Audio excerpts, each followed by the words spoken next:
Award-winning futurist researcher, keynote speaker Nikolas Badminton joins Canada Now. And Nick, this week we talk about humans versus machines. What many people might believe is coming, the robot takeover. How do you see it?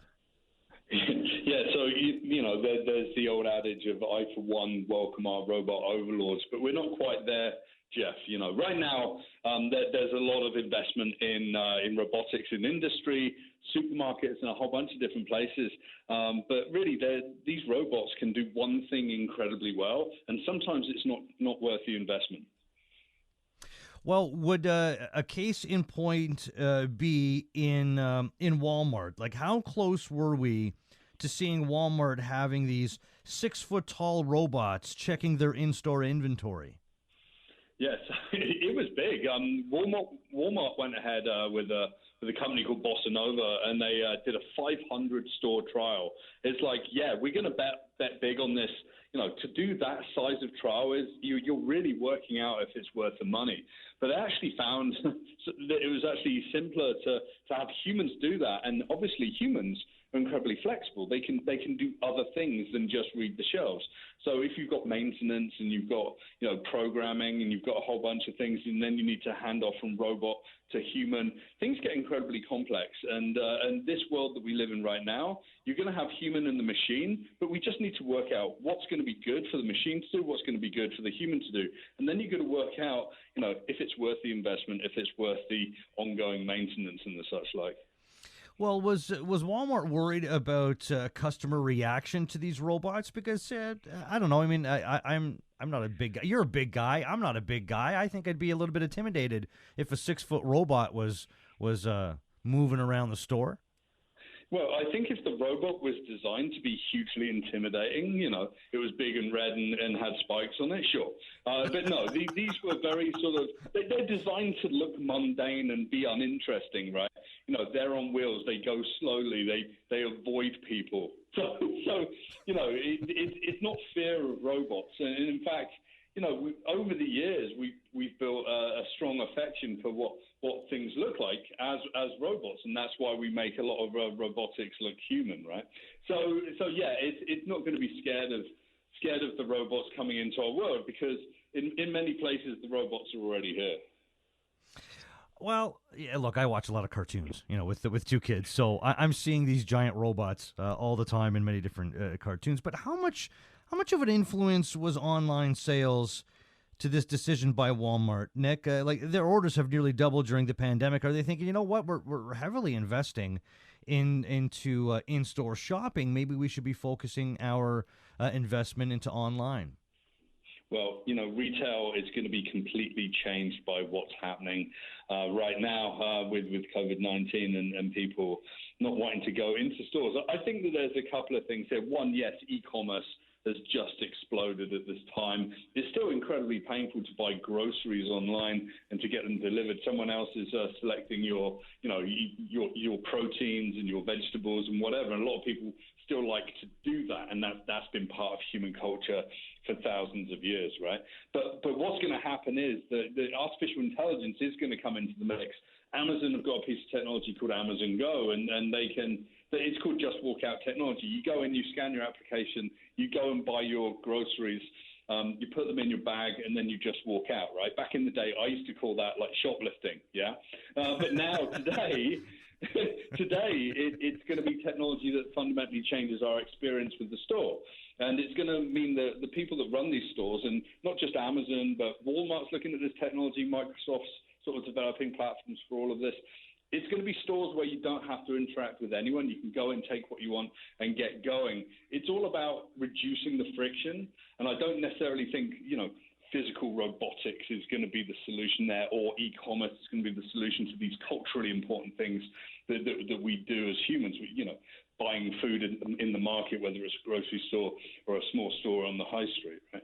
So I think that, we have to work out that cultural and technological evolution that sort of goes hand in hand here. Do you foresee, though, a time where we would walk into a store and there won't be any human employment? Like, because the point of the robots that we're talking about with Walmart was to take stock of what was there, what was needed, and process orders so that the shelves wouldn't be empty and we'd get what we need from Walmart during the pandemic, especially. But do you see a time where there are going to be robots performing those duties, robots cleaning the floors, helping with unloading and sorting items from trucks?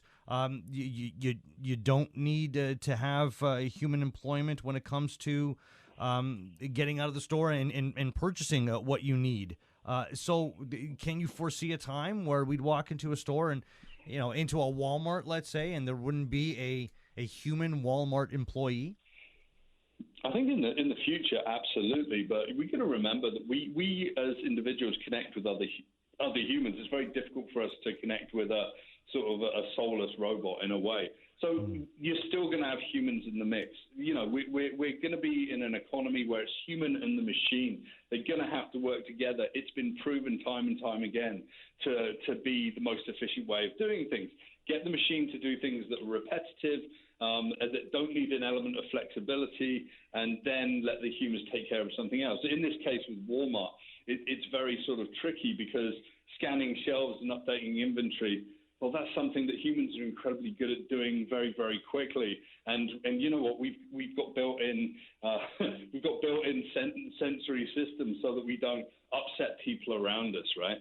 But we're going to be in a future where the human and the machine is going to start to sort of change its ratio. If you look at Amazon, they've got 1 million employees, humans, but they've also got 200,000 robots in their warehouses. Now, are you going to have more robots and less employees? Potentially, yes. But there's a reality here. Humans connect with humans. If you're trying to sell a product, you're going to trust a human, and that human's going to build a relationship with you, whether it's for 30 seconds or 5 minutes, and it's going to be able to suggest 10 other products that you should absolutely buy. And there's a lot of value in that. But in the long run, will there be options to go to particular stores and there's no humans there at all? You get in, get out? Absolutely. I mean, this is an inevitable future. So is Amazon, let's say, leading the way as far as striking this balance of having humans and machines working for them?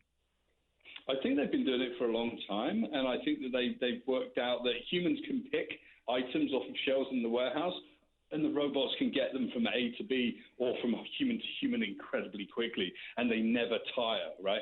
And, a lot of people have looked at these different practices and whatever, and the shift working, and know it to be a huge challenge with humans. But, yeah, people at Amazon, if you go out to Asia, there's a lot of people out there that are really starting to get this right. The industrial robotic market is absolutely booming. It's on an exponential growth curve, and I don't see that slowing down. Who would be leading the way?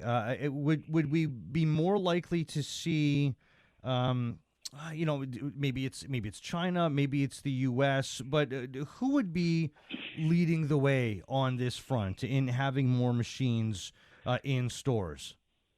I mean, it's Asia. Like, look to China, look to Taiwan, look to South Korea. Japan's had a lot of automation in its stores for a very, very long time. I think, automated sushi making in Japan is something like 35 years old at this point in time, right? So Asia's been ahead of the curve. I just think as a society, it's just been more accepting for these new automated sort of solutions, just because, you've got cities with much more density, much more people, and it's the only way that you can serve people quickly and really run a business that's sustainable from a time management perspective. Check out NikolasBadminton.com. Futurist researcher, keynote speaker Nikolas Badminton. Nick, appreciate it as always. Thank you so much, sir. Thank you so much, Jeff. Take care. All right, thank you.